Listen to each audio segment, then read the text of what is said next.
absolutely delighted today to have a testimonial interview with Mr. Nick Thring of Duncan Yardley. How are you, sir?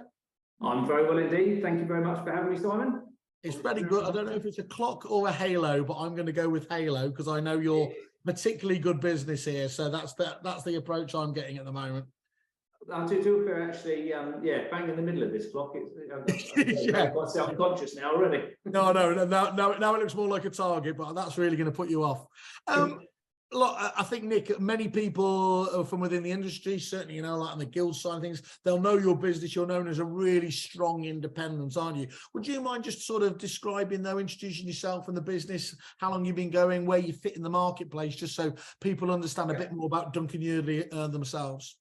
No problem at all. So, yeah, Duncan Yardley as a business has been going now for about 35 years. I took over back in 2012 when Duncan retired. So the last 10 years, yeah, we have gone from strength to strength. We've got a very well-established Bracknell office, and depending on how you carve it up, we're kind of market leader over there now. We moved over to Ascot as well, which is the town next door, but albeit very different in terms of market and demographics. We've been open here now for a year and are beginning to get some good traction here. That certainly helped to build and improve our profile over in Bracknell. So I'd regard ourselves as sort of middle, upper end now in terms of the market. We've got a great team, great culture within our business. So we now have 25, 26 people across the business. Got a big, as I say, strong sales department, but also a growing lettings and property management side of the business as well, which we've had now running for 8 years. And anyone who knows that part of the world will know that's not nowhere sleepy, is it? There's some it's really competitive around there. A lot of agents. No one can sit on their laurels, can they? Absolutely. Yeah, we've got some good players here in both our towns, and yeah, definitely keeps us on our toes. We've always prided ourselves in being very innovative as to how we operate. Yeah, good old sort of fashion agency, customer service. We've got some very strong reviews, good followers. A lot of our business comes from recommendation. However, yeah, we do certainly embrace prop tech and all those bits as well, just to keep us ahead of the competition. Nice. Well, look, what we're going to talk to today is we've got a few different angles here, because you've been working with the team from Crux for some time here. And what's interesting there is that Crux actually now has a multi-layered approach, don't they? They obviously are well known for their recruitment, but they've done training and mentoring as well there. And another service they've just introduced as an offshoot there as well, in terms of kind of employment and tax optimization, I suppose, for staff. So there are a number of different threads to what Crux is able to offer. And what I like about it is that one of the problems we get told when people sit with us on reviews is, God, I just have so many different suppliers. It's really hard to invest the time, energy into each of those in which I'd want to. And what Crux seems to be able to do for you, because you're taking advantage of this, is although you've got more eggs in one basket, as long as that basket is the right one, you end up actually with a benefit, don't you? And that strikes me. Definitely. Yeah. So, yeah, I think you've given a pretty good overview there. So from our point of view, yeah, we have worked with Crux now for, from memory, 5 years, five to 6 years. So Ian White, we all know. So I used to work with Ian back a long time ago in the heyday of Romans. Yeah, we're both obviously local people, kind of paths crossed, but we got back in touch, as I say, 2016, 17, and I think certainly it was a great time for our business, just where we were.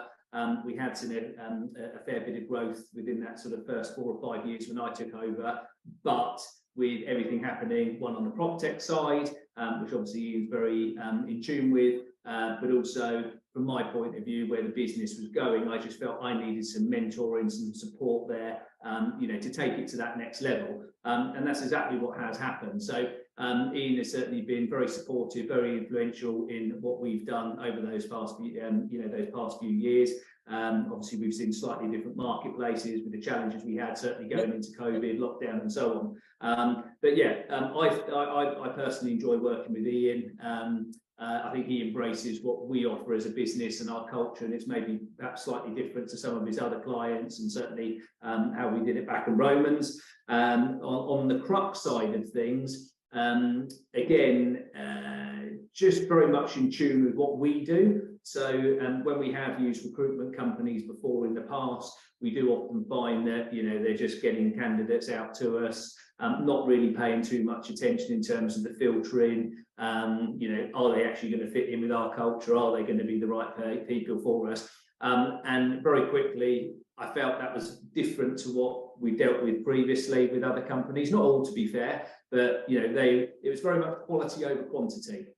So when they were putting people in there, they'd already done that vetting process. And sometimes they would come to us and say, I've got this great person, but actually in reality, I'm not sure they are going to be quite right for you, but do you still want to see him, giving me the opportunity? So I think from that side, yeah, it works well. Ian still, obviously, he's not involved in the day-to-day side of that things. We mainly deal with Miles there, his son, who's very good indeed. But Ian still sort of has a say and a bit of an involvement, if you like, as to who he thinks, does see fit. And you spoke about some of the strengths there, but I mean, and it's well known out there, some of the weaknesses of other less reputable kind of recruitment firms, you know, they get involved in that whole, they might find you the candidate, but actually they could be almost just as guilty of trying to bounce them back out again when they're exactly that. Yeah, we all know that unfortunately that has happened, you know, at times.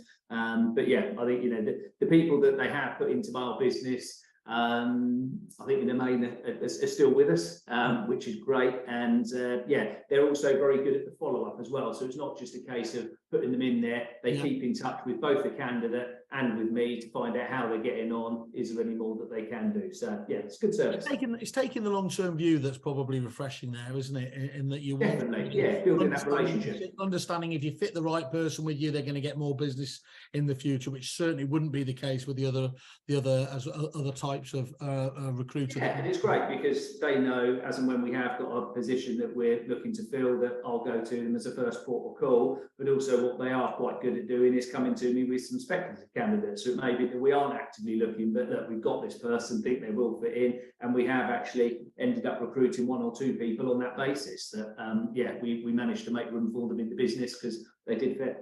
And look, I mean, realistically, at the moment and over this period of this buoyant market, you know, that most difficult task of all of finding the right people in any kind of quantity has been the hardest. So that's where Crux's access to the right size pool and in terms of quality as well really has to step up, doesn't it? Absolutely, yeah, quality and also speed, I think, is the other thing with them, because often, you know, as we all know, you speak to a recruiter, you give them the brief on the candidate you're looking for. Oh, brilliant, yeah. And then you don't hear anything from them. You know, you kind of just go into the pool where, you know, we do get updates, even if they haven't got anyone, just to let you know, Nick, yeah, it's still very much on our radar. You know, we're speaking to these people. I've got a couple of people in mind. And it's very rarely that I've ever had to do any chasing. And how, just going back to that kind of the training and the mentoring side of things, what do you think the key strengths of the operation there? I mean, I'm guessing that, you know, Ian and the teams, their knowledge of the industry and experience has got to be a big tick in the box, hasn't it? We're not talking generic sales skills here, are we? We're talking people who have industry specific, exactly. You know, and they've been through it, haven't they? And I think particularly with Ian, as I say, he's a local guy, so he knows our immediate market very well. There's one that he actually worked in at the sharp end. But exactly that, it's not just those generic skills that, you know, we all look for. It's very much industry specific. And I think from my point of view, yeah, he's helped support, as I say, and guide me and reassure me, and he will bring me to task if there's anything that particularly I haven't done. So there's that accountability. But with our team there, you know, whether it be on a one-to-one basis or some group sessions we have had, and we're actually up in the ante on that now as the market's becoming a little bit more challenging, going back to some of the things that maybe either have dropped off or haven't been so relevant over the last 18 years, 2 months, that we now need to get back into. So we've been implementing that over the last 6 months or so, and that's worked brilliantly. And that's certainly where, as I say, Ian does play a strong part. You mentioned there the accountability bit, and of course it's a bit that sometimes can be a bit uncomfortable, can't it? But that's where it can. But it's where we all need it. It genuinely is, isn't it? If you're going to be, there's lots of people out there that will do kind of generality and kind of blue sky thinking and stuff like that, but which is important and it's great there. But if you're looking at this metric of improvement and everything else, to hold you to the standards and the promises that you've made is where you get the real results, isn't it? And I know it is. I've heard from other people who have said that as much as anything is, you know, when you're in the middle of it, it can seem a little bit daunting, but actually getting yourself into good habits, good practices is really where you pay off in the long term. And then as soon as the guys actually, as we found, start to see those results, so as you say, yeah, they might feel the heat under their seat a little bit on certain things, but actually all for good reason. And when they start to see, as I say, the results coming in, whether that be the numbers or monetary values, then it does make a difference. But yeah, I think, you know, Ian's always been very good at making sure then when he does next come in that we follow up from where we left off, but also just keeping in touch with whether it be myself or the other guys in between, and that's where that accountability is good. So it's not just left from 1 month to the next. So what do you think was one of the most surprising things you found about Crux? What did you not, you know, you saw there the pitch and whatever else there. Is there anything out of the service, out of the offering that surprised you that you got from Crux that maybe you weren't expecting to get straight away? I think for me, probably just the overall difference. So I think particularly on the training and mentoring side, very quickly, Ian and I engaged and felt we were kind of, you know, on the same path. You know, he saw what, he understood my ambitions, if you like, with the business. And that's the good thing, that he doesn't try and push you down a path that isn't going to be right for you. But I think just where we were at that crucial point in our growth, that it just helped to accelerate that. So that's what I was surprised by, because maybe at the start, having not worked with anyone in particular that or on that personal sort of level, I was a little bit unsure, actually, not in an arrogant way, but how much difference is this going to make? But again, as you say, going back to the accountability and so on, it did. So I think overall, it was just, yeah, on that side of things, how quickly we managed to put certain things into place. But on the recruitment side, again, I would say, yeah, just how they do stand out from some of the crowd, to be honest with you. You know, what they say, they get on and do. And yeah, they've been successful in putting some great candidates in our business. And how do you find the after service? You made mention to that earlier, I think, in terms of kind of the after service account management. That's all very much hand in glove again to make sure you're getting what you need out of both sides of it, from the training. Definitely, yeah. If there's ever any problems, then yeah, pick up the phone to them. They're always very quickly to respond. So yeah, no issue with that side at all. Bill, and the members of your team, they echo what you have to say in terms of, obviously they're not getting it from the recruitment per se unless they've been brought in, but from the training and development side of things, they get that same feeling of this is a in the main. As you well know, not everyone embraces training in the same way. You know, either some feel, you know, I don't need this, I already know what I'm doing, or otherwise I'm too busy. But I would say that, yes, again, because it is a bit more personal, yeah, they do. And we measure results in the same way that any other company does. And I think being able to go back on these and actually demonstrate that what we have gone through is making a difference, then yeah, it definitely, you know, the guys are behind it. And you mentioned results. Are you able to kind of quantify any of the results that you kind of get from it, or is it just a feeling that year on year, you know, that they are in your corner delivering value? I'd say definitely year on year they have delivered value.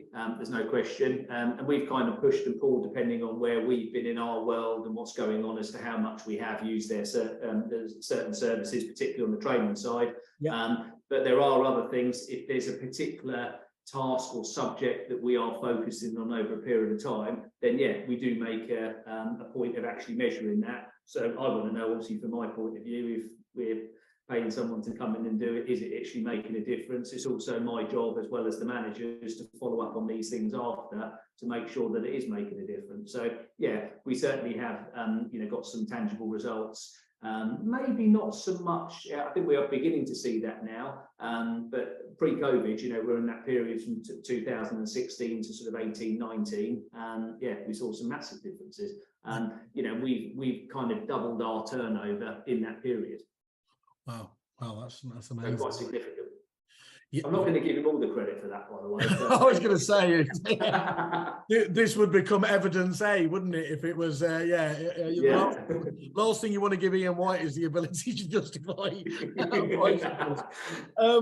Okay, that's really good. And there's a final element, isn't there, as well? That's a different part of the string that Steve's brought into it with the, I think it's called the TMS group now in terms of the employment side. It's a tax optimization tool, isn't it? That ostensibly allows those members that you and indeed the staff member decide to go on can take advantage of the tax, by essentially becoming a consultant. Yeah, I think there's a couple of other things worth mentioning on that side. So, as again, certainly Ian introduced me to Steve Mead, who I know you know well.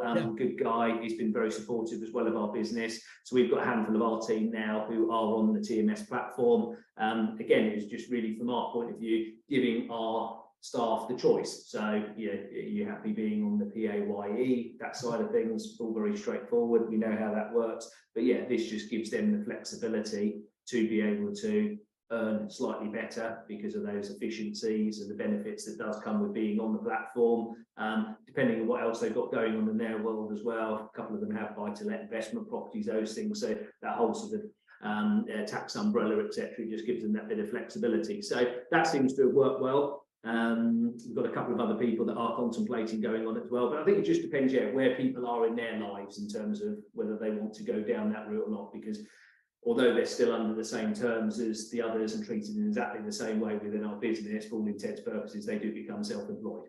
I think that's a really key point, isn't it, there, that you're able to, it is horses for courses, as they say. It's not done dictatorially, is it? You're going down here, Steve sits down with them and just explains exactly what it's going to look like. I mean, headline figures that I know they've spoke about with other one is like the business can sometimes save around 15% in terms of payroll. They can sometimes get as much as 10% more in their pay packet and things like that. Yep. So, again, but sat down and understanding what it looks like for both parties, the critical thing for both the employer and the employee, isn't it? Definitely, yeah. I mean, it's win-win, as you say, for both sides as such, but it is a case, and I was certainly very careful just to say, look, you need to think about this carefully. Don't rush into it. Is it for you? In most cases it has been. The other thing, that Crux do offer is HR side as well, so support there, which we have tapped into a little as well. So, but small businesses like ourselves, obviously can't justify and don't need to have a full-time HR person on board. There's various other things that we use with Federation of Small Businesses and so on have in the past, and I'm pleased to say we've not had any major issues on the HR side, but Crux have also been very helpful on that side, and I know people can sort of sign up for a fairly nominal fee each month as well, just to get that sort of support, as and when, if it is something contentious or someone's going on maternity leave, those sort of things that you can kind of chuck back at them. So it sounds to me like they can keep you as lean and mean as you need to be as a business. Yeah, exactly. Yeah, you've got the flexibility. Excellent. Okay, so final thoughts in terms of Crux. I mean, just summarise on looking overall your overall experience with them as a business. How would you rate them? I'd rate them, from my point of view, 10 out of 10. I think the support that I've had and the business has and what they've enabled us to do in terms of our growth has been excellent. And most importantly, do you know what? I enjoy dealing with them. And I think that's a big part. I've been doing it now for, long enough. And I think there's some great companies out there and so on. But if you don't get on with that person, or you just don't feel that they're bringing on board what you want to, then it doesn't always gel, does it? And hang on, were you winking at me there? I think it's a really good point. Sometimes you don't have the luxury of being able to choose, the business. You don't. You have to put up with it. It doesn't half make it easier when you can, though, does it? And it's definitely, I just want these things to be enjoyable. It is, because there's more. I mean, look, it's the way of the world. More and more businesses becoming corporate, and you tend to lose that. But when you can have someone in that corner you can talk to really honestly and who understands, and I think that point cares, it's a nice change, isn't it? Definitely, yeah. So overall, hopefully that's a pretty good summary. And it goes without saying, as long as it's not your competition, I guess you'd be recommending them to any other agents looking for a solution or a set of solutions like this. Absolutely. Yeah, I would, definitely. Excellent. Well, I wish you all the very best. I wish you another doubling of turnover in the next few years. You'll be going some to do it, by the way. But yeah, exactly. But, there's anyone that can do it. We'll see what the next year or so brings us. But certainly so far so good.